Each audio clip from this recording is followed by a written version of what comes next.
వాదించుకుంటే ఎవరో ఒకరే గెలుస్తారు, కానీ చర్చించుకుంటే ఇద్దరు గెలుస్తారు. ఎందుకంటే వారి మధ్య ఉన్న బంధం గెలుస్తుంది కాబట్టి.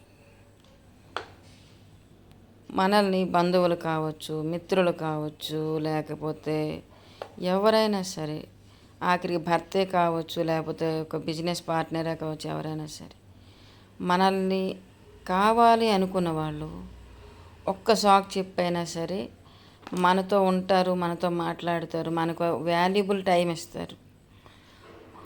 కానీ మనల్ని ఎవరైతే వద్దని అనుకుంటారో వాళ్ళు 100 సాకులు చెప్పుకొని దూరం జరుగుతూ ఉంటారు.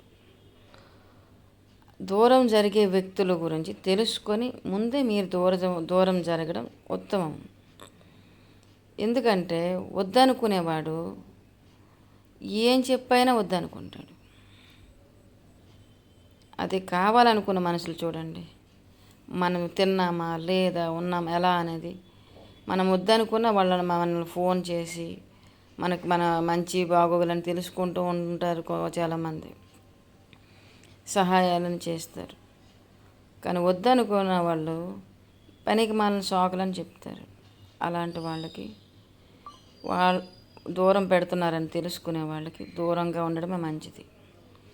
సపోజ్ ఒక భర్తే ఉన్నాడు, పెళ్ళయింది, లేదా ఒక భార్య ఉంది, పెళ్ళయింది.